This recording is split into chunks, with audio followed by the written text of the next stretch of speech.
The plate was still warm when my son slid it across the kitchen counter toward me.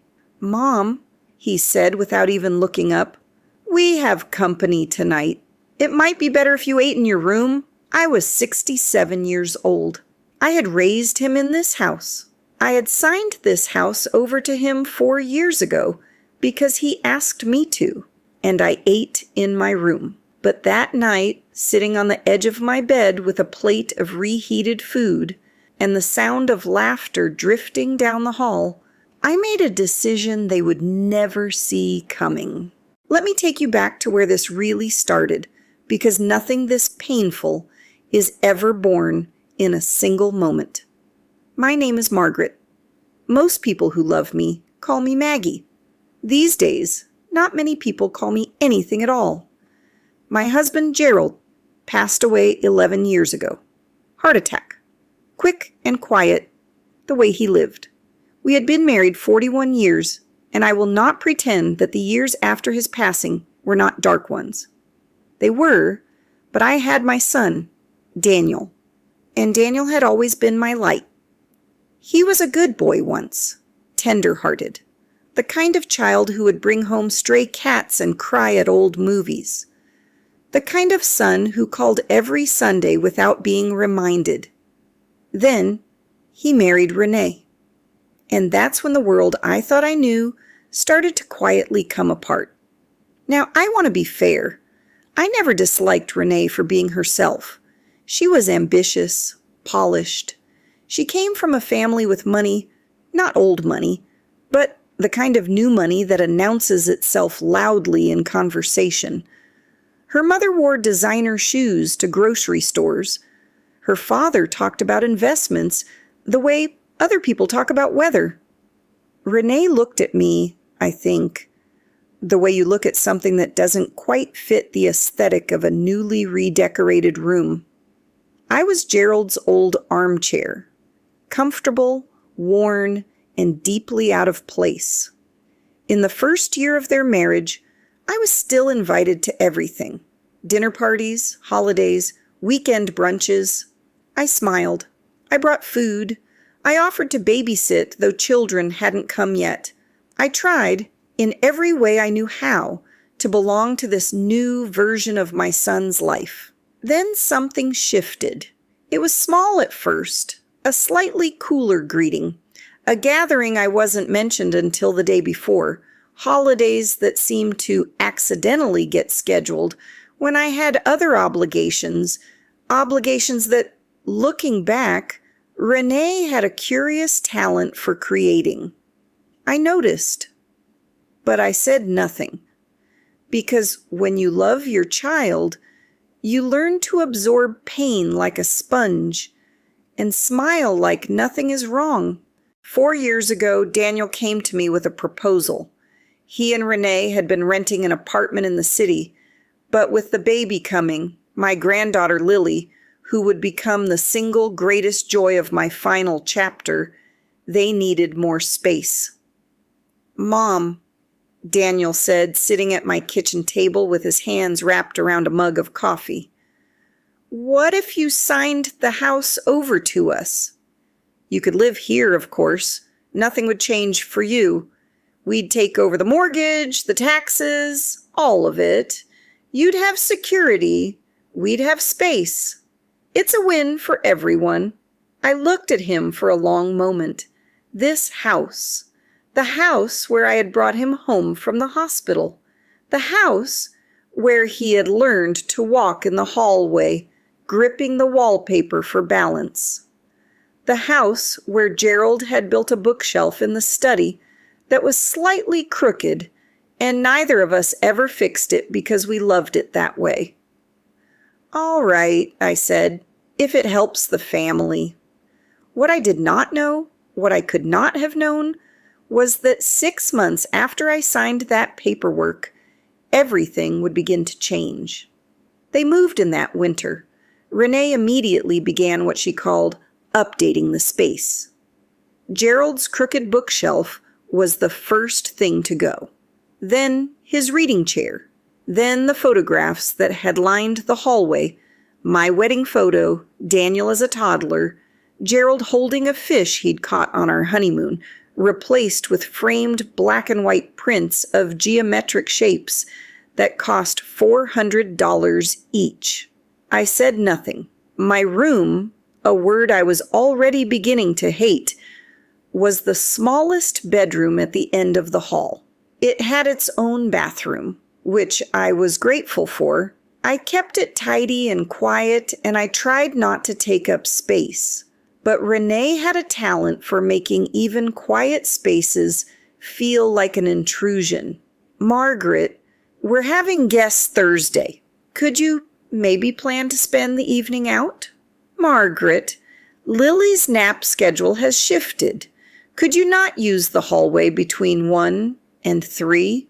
Margaret, I'm repainting the common areas this weekend. It might be easier if you stayed with a friend. Each request alone seemed reasonable. Together they were a blueprint for erasure. Now I need to tell you about the night that changed everything. Not just for me, for all of them. It was a Saturday in early October. The leaves had turned, and the house smelled of the candles Renee ordered by the case from a boutique in Connecticut cedarwood, and something called Ghost Orchid that I personally found suffocating, but never said so. Daniel had told me, casually, that they were having some colleagues over for dinner. Important people. A partner from his firm and the partner's wife. A client they were trying to retain. Another couple I'd never heard of. It's a work thing, Mom, he said. Professional. Renee's planned the whole evening. I understand, I said. Should I make myself scarce? He hesitated just a half-second too long. It might be easier, he said. You know how Renee gets when the seating is off. I nodded. I went to my room. I read my book. At 6:30, I heard the guests arrive. Laughter. The good china being set. The smell of the roast Renee had been preparing since morning. A recipe, I knew, that she'd taken from my own handwritten cookbook, the one I'd made for Daniel when he first moved out of the house at 22. She had never acknowledged that. At 7 o'clock, there was a knock at my door. I opened it to find Daniel standing there with a plate in his hand. The plate had a small portion of the roast, some vegetables, a dinner roll. I brought you something, he said. He didn't quite meet my eyes. Thank you, I said, because what else is there to say? He started to leave, then turned back. Also, Mom, Renee asked, could you maybe keep the TV low tonight? Sound carries. I closed the door. I set the plate on my nightstand, and for a very long time, I simply sat there in the dark. I am not a woman given to self-pity. I have buried a husband, survived a cancer scare at 52, raised a child alone through 2 years of company bankruptcy when Daniel was a teenager. I know what hard looks like, but something about that plate-warm food from my own kitchen carried to my door like room service, in a house that still had my name in the deed history, in a room that had once been a guest room before it became my only room. Something about that broke something open in me. Not into grief, not into bitterness, into clarity. I sat in the dark and I thought very clearly and very calmly for a long time. Then I picked up my phone and I made a call. Not to a friend, not to a relative, to my attorney. Here is the thing about quiet people. The world mistakes silence for surrender. We are not surrendering. We are thinking. What Daniel and Renee did not know, what I had never told them, was that the house was not the only thing Gerald and I had built over 41 years. Gerald was a careful man, an engineer by training, methodical by nature. He had spent 30 years building a private investment portfolio, not spectacular by Wall Street standards, but steady, consistent, invisible. Index funds, municipal bonds, a few real estate investment trusts. He never talked about money in social settings. It was, he always said, a private matter. When he passed, He left everything, his IRA, his brokerage accounts, his 2 additional rental properties in the county, and a life insurance policy I had mostly forgotten about. Entirely to me, in a trust. Not to Daniel, to me. In the years after Gerald's death, I had managed that trust quietly. I hadn't touched the principal.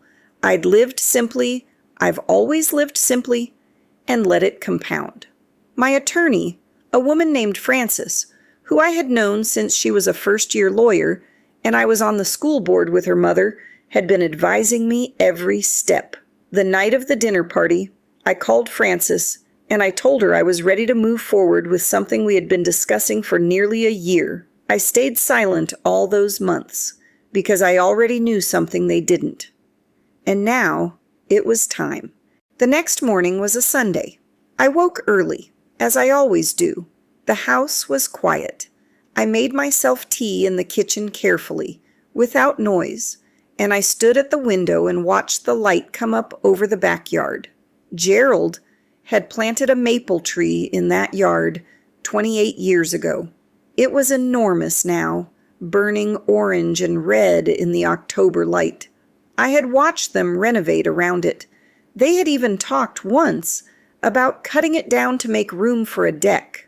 I had not said a word, but Frances had made a quiet note in the property deed modification that the tree, specifically, was protected as a natural heritage element of the property. Small things matter. At 8:15, Daniel came downstairs in his robe. He looked surprised to see me standing in the kitchen. "Morning, Mom." He reached for the coffee. "Sleep all right?" "Beautifully," I said. He looked at me. Something in my tone must have been different, because he paused. "You okay?" "More than okay," I said. "I've been meaning to talk to you about something. Are you free this morning?"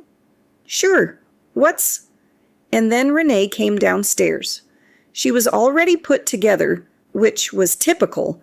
Renee did not believe in appearing before others in a state of unpreparedness. She registered my presence in the kitchen with a brief, cool look. "Margaret, you're up early." "I'm always up early," I said pleasantly. "Would you like tea? I've just made a pot." She declined. She poured Daniel's coffee. She began organizing the counter in that efficient, territorial way she had. "I was just telling Daniel I'd love to sit down with you both this morning. There are some things I'd like to share." Renee glanced at Daniel. One of those conjugal glances that carries a full conversation. "What kind of things?" she asked. "The financial kind," I said. That was the moment the room changed. We sat at the dining room table, the same table where the night before guests had eaten and laughed, and I had been a plate delivered to a room. I had a folder with me, modest, manila. Frances had messengered it over the previous evening after my call. I placed it on the table between us. "You know your father was a careful man," I began. "Mom," Daniel started. "Let me finish," I said gently but firmly, and he stopped. "Your father and I spent 41 years building a life together. Part of that life was financial. I have never talked about it because it was private, and because there was never a reason to talk about it. But there is a reason now." I opened the folder. "I have, over the last 11 years, been managing a trust your father established.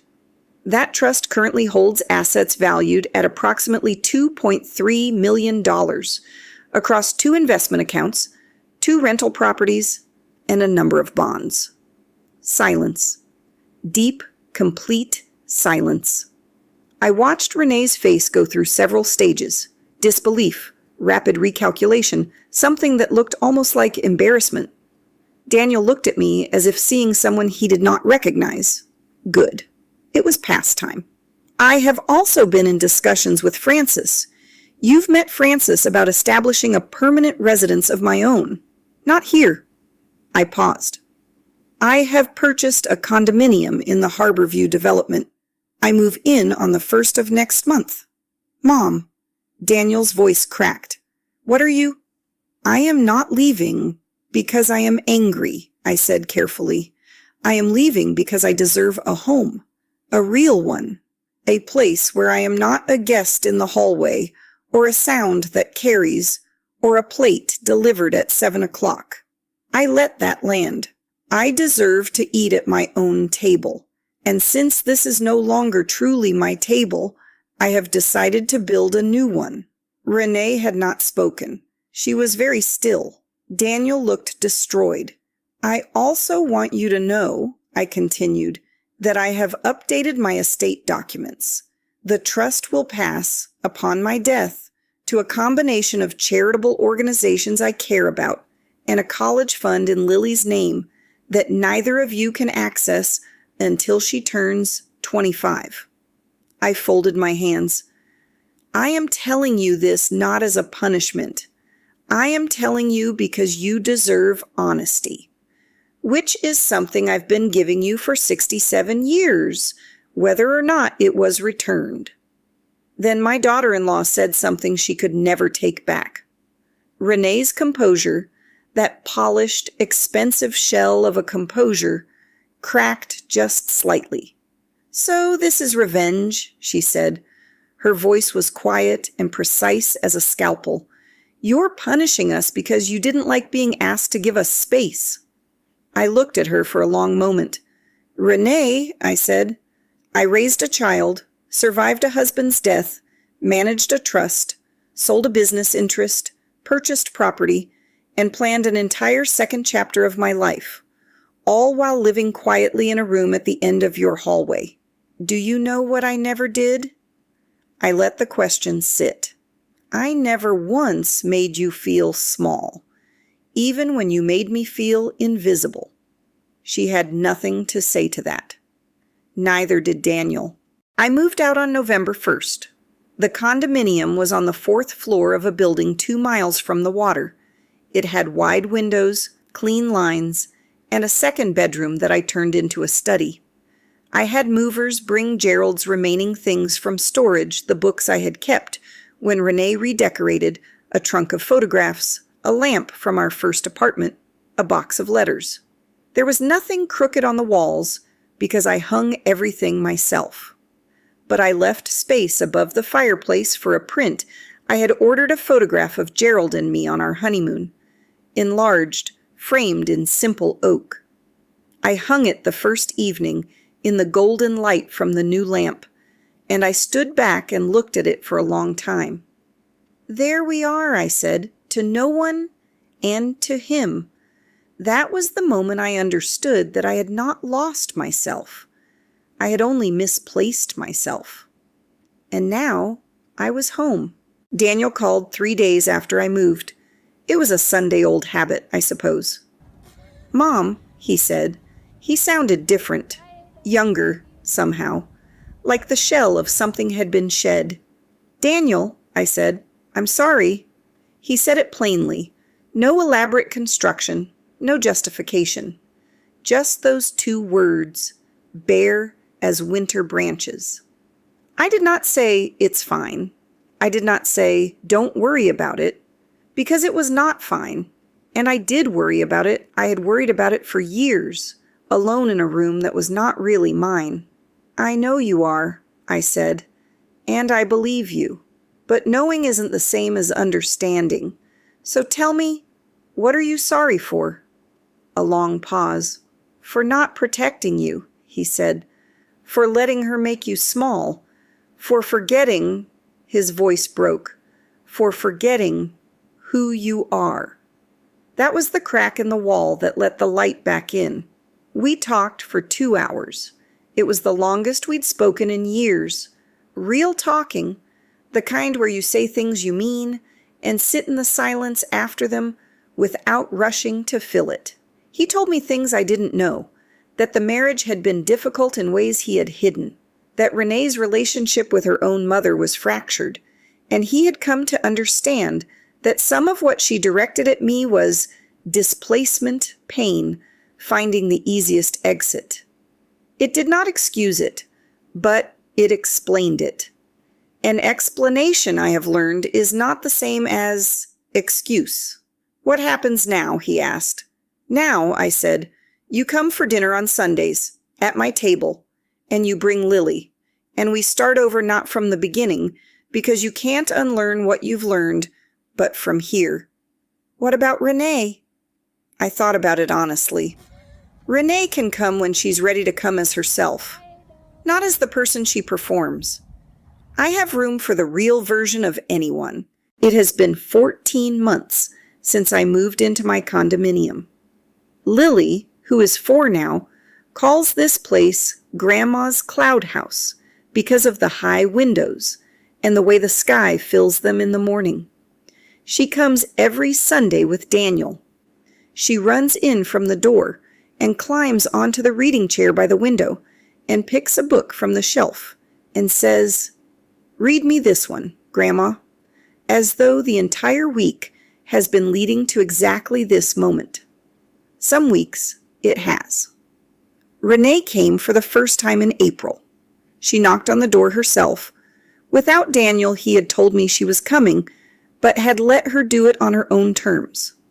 She stood in the doorway with a bottle of wine and something in her expression I had never seen there before.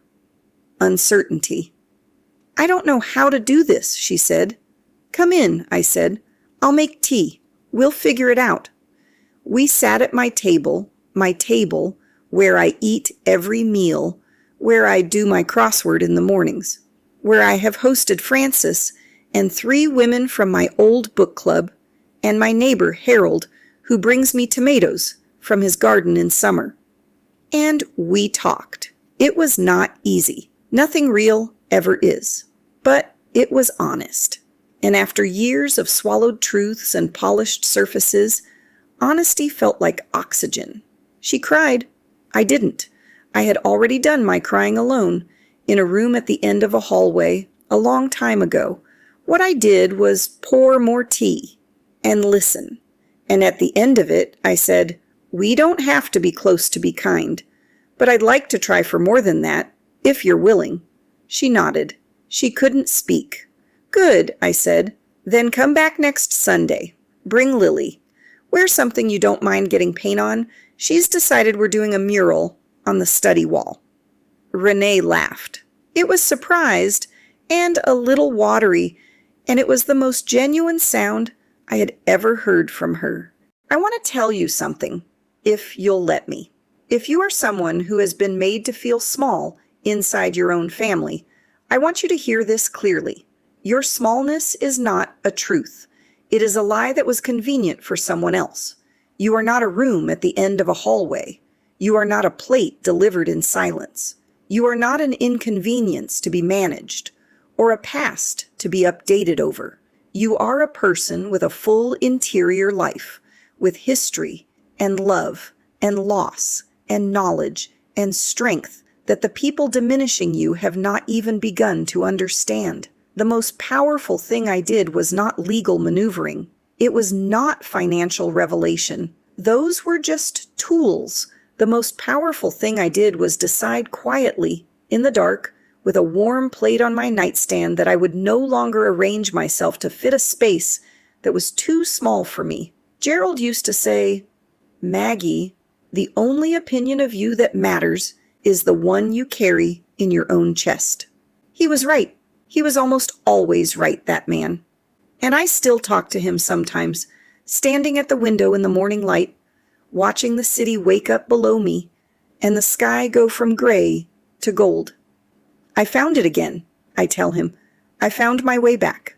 This Sunday, Lily will be here by 9. She will run through the door and claim the reading chair. Daniel will make coffee badly, and I will let him because his attempts at helpfulness are one of the great private comedies of my later years. Renee will bring pastries she actually baked herself. She's discovered, improbably, that she loves to bake, and she will be uncertain and trying, and that is enough. That is more than enough. We will eat at my table, all of us, together, and I will pour the tea, because some rooms you don't need to take back. You just need to build your own.